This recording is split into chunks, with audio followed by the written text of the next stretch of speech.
Welcome to Tasting with Matt and Mike.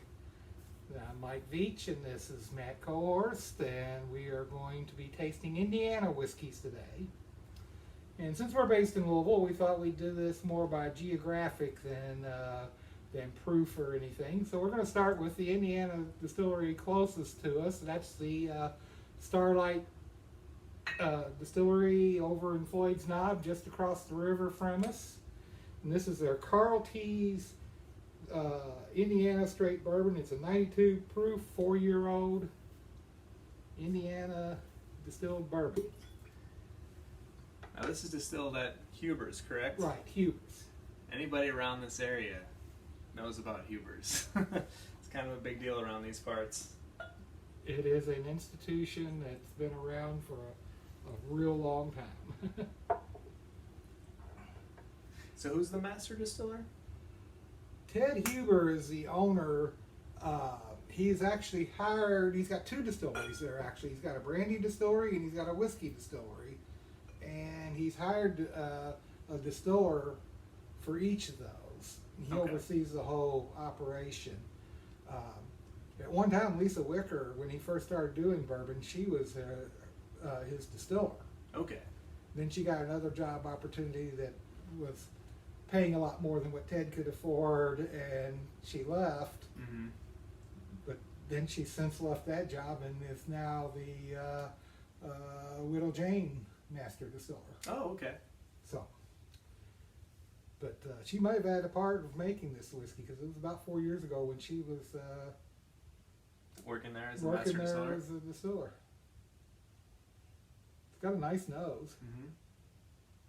It's got a floral, like, what is that floral hint? Getting a lot of that. Yeah, it's like roses. I think it's roses. I wasn't gonna say, but yeah, I think that's exactly what it is. Yeah. Little caramel vanilla. Caramel vanilla. Yeah. Just a little bit of that oak. Touch oak. And maybe just a little bit of a baking spice, but I'm not sure what it is. I don't think it's like cinnamon or nutmeg. It's like cardamom, maybe? Maybe cardamom.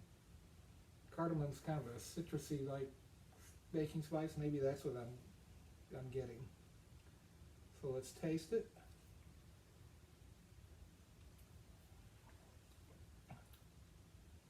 Oh yeah, I think it's definitely cardamom. Hmm. So you get a nice citrusy spice. Yeah, I'm getting like a hint of just a hint of chocolate on the finish. It's a smooth finish. Yeah. A little bit of oak on the finish. Maybe even like a little bit of caramel there. Like actually a good amount of caramel for me on like the back end. Yeah. Yeah. Oh yeah, the finish. It's got oak, but it's a sweet oak, and it's a little bit dry and spicy, but not much. Not much. It really is more sweet, candy-like. Yeah, more like a desserty kind of. Yeah. What is the proof on this one? 92, didn't I say? 92, 94? Okay. 92. Yeah. Okay. So. Yeah, definitely delicious. Not overly tannic. So let's see what the cranberry does. It adds little sweet sugars to it.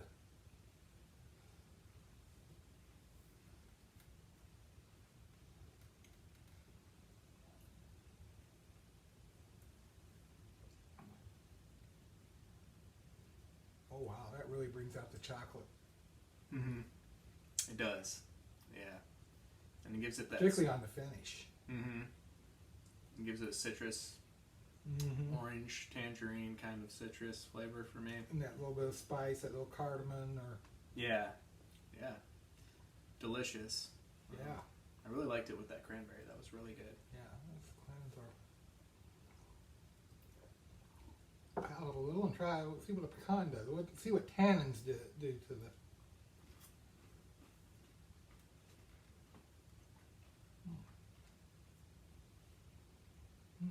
That was a really nice pecan. Yeah, meaty pecan there.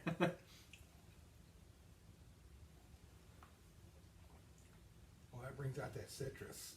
Yeah. Hits the citrus, and then there you get like a good oak Mm-hmm. and the finish. Really makes the finish very dry. Mm-hmm. Which isn't a bad thing. No.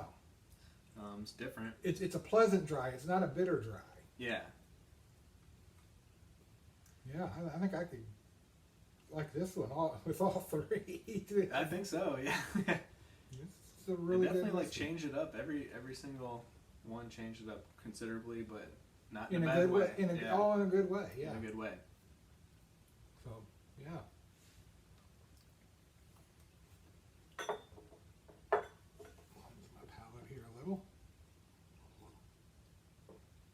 This next one is the newest product out of Spirits of French Lick that Alan Bishop has made. It is a high rye bourbon. It's the Maddie Gladden. And he's really, Alan is very open to everything he does. This is a bottled and bond.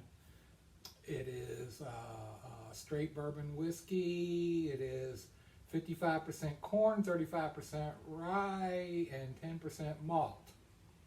But he told me that he's using a malt, and it's a beer malt, and I can't remember what it was. He said it is now, but it's a really nice bourbon. I think I'm gonna.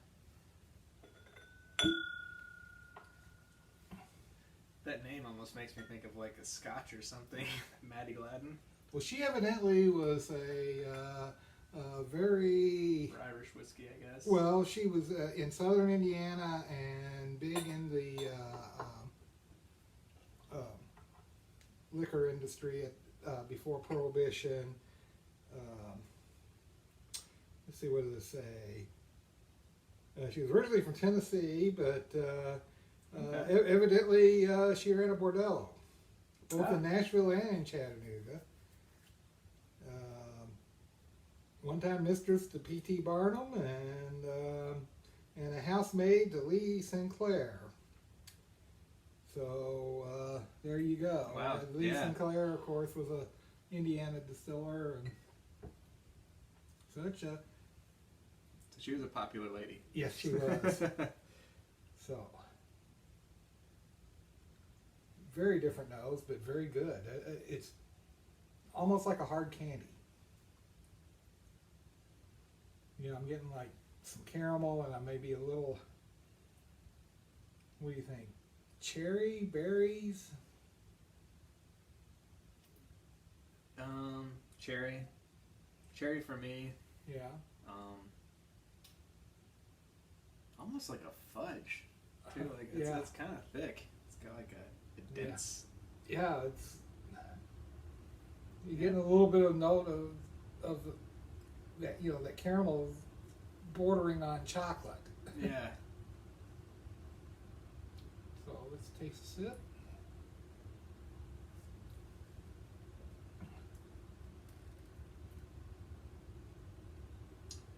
For me, it really hits on the finish. Yeah. And yeah, it's like it's got the caramel in the mouth, and then the finish, it kind of like morphs into like a chocolatey kind of. Chocolatey and spicy. Yeah. So it almost is like two different waves going through. Like. Yeah. Yeah. I mean, it's nice. It is nice. 100 proof. It's very smooth. Like Yeah. Yeah. I think Alan's done Alan has made it his goal to come up with a Indiana style bourbon. Make it a little different from what they're doing in Kentucky. I think he's done it here. I think that beer malt. It's different. Yeah. Yeah, that beer malt is adding.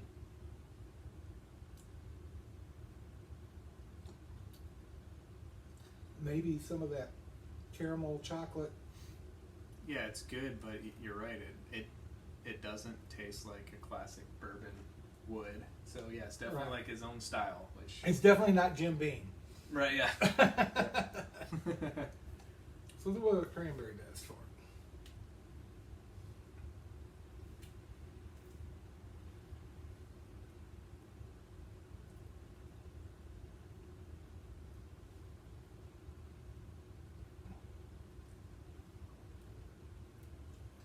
Brightens it up with a citrus note for me, like more of a lemon zesty. I still get the cherry though. Still get the cherry. The finish more maybe less chocolatey for me. More of that, maybe like caramel. Yeah. So it kind of like brightened it up and lightened it from like that dense kind of, like I was thinking like fudge kind of, like yeah. Yeah, but it is almost like a Majeska, a marshmallow covered with caramel. Okay. I don't like marshmallows, but never had one of those. That's probably why. Majeska, where's that from? That is a candy that was developed here in Louisville when Majeska, 19th century opera singer, was here in Louisville and sang, and this candy maker wanted to name a candy after her, and he developed it, and she agreed. That's awesome. What a story. Yeah. That's cool. So let's see what a pecan does for it.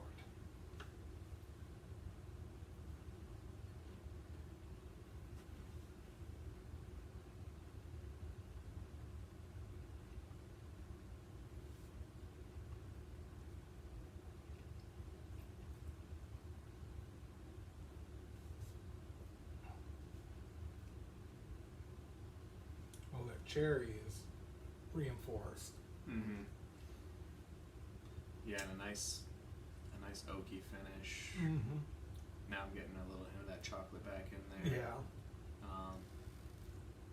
A little bit of spice. A little bit of spice. But it's a light spice. It is a light spice. But couldn't tell you what it is, but yeah. Maybe just a hint of white pepper. Mm-hmm. But yeah, it's a nice bourbon. Oh yeah, I just most of that. Well, these first two whiskeys, my friend John Littman always says that he lives in Cincinnati and he refers to it as Buckeye-occupied Northern Kentucky. Well, these first two, I think you could probably say that they're far enough south in the States that they're just in Hoosier-occupied Northern Kentucky. But excellent whiskeys, both of them. One from Michigan, so go Wolverines. No Buckeyes.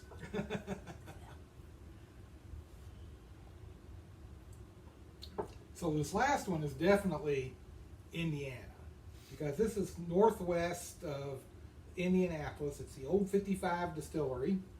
Jason Fruits is their owner, master distiller, and he is doing some things pretty different. For one thing, this is a 2-grain. Okay. He does not use malt.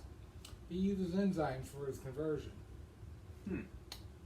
And he uses 30-gallon barrels, but he sticks them in a cellar. He's got a wine cellar type place that he uses underground storage for his barrels. So no rack house? Well, it's... But underground rack house? Yeah, he uses... And this is a bottled and bond.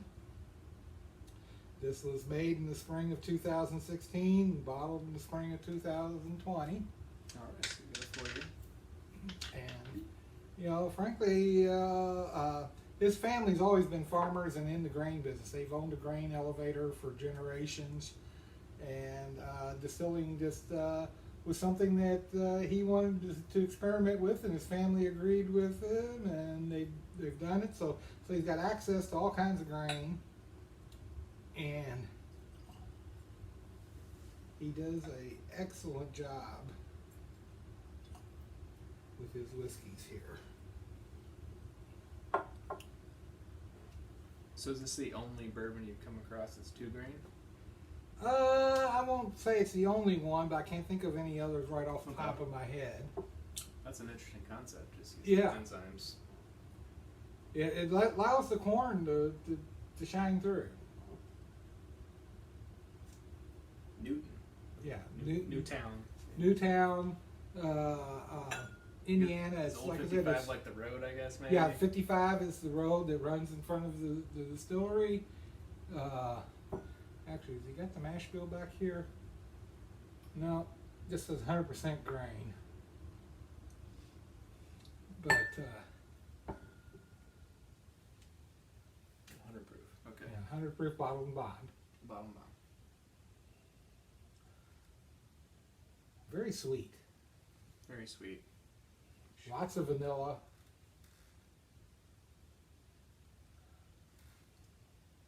A little bit of oak. You know, a little pepper. Just like black pepper. Yeah. Just a slight hint of black pepper. Yeah, it's almost like corn on the cob that you've grilled out on a... Yeah, yeah, yeah. A little butter. A little butter. Let's take a sip.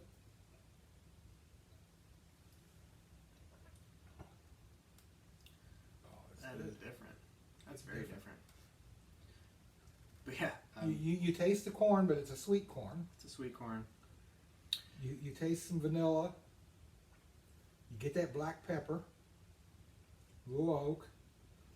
And there's a fruit involved, but I'm not sure exactly what it is.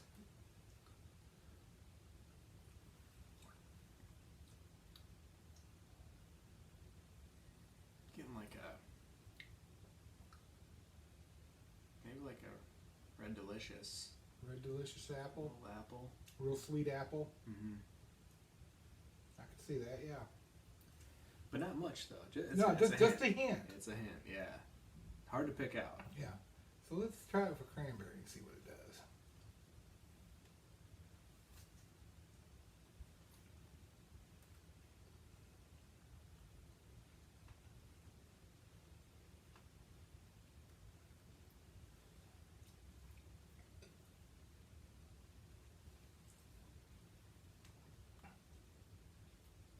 Oh, it really brings out that apple. Mm-hmm. It definitely is apple. Yeah. With a little bit of... It kind of like gave me almost the same, but like what you said, just it brings the apple forward and puts everything else kind of like in the background. Yeah. But it's all still there. Yeah, it's still there. But yeah, the apple kind of takes over. The finish is a little sweeter. Not as dry. Right, yeah. Yeah, that's a good drink. That's a good drink. So let's cleanse our palate and see what pecan does for this.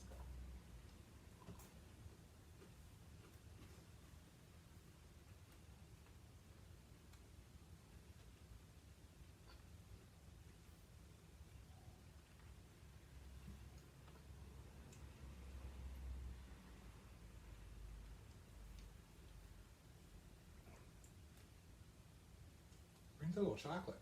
A little chocolate. Still the apples right there too. Mm-hmm. Yeah. It's like an apple dipped in chocolate or something. Yeah, like a candied apple. Yeah, yeah. It's kind of a milk chocolate, not a dark, bitter chocolate. Yeah, which is my favorite. I mean, yeah. If anybody says they like dark chocolate or milk chocolate, there's no way. Yeah. So,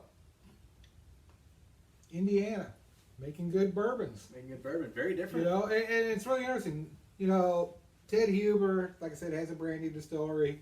I know Alan has made apple brandy. Mm-hmm. I don't think that Jason has made any brandy up at his distillery. But very rich distilling heritage throughout the whole state. Making great whiskeys, and let's hear it for the people on the north side of the Ohio. Go Hoosiers. Go Hoosiers.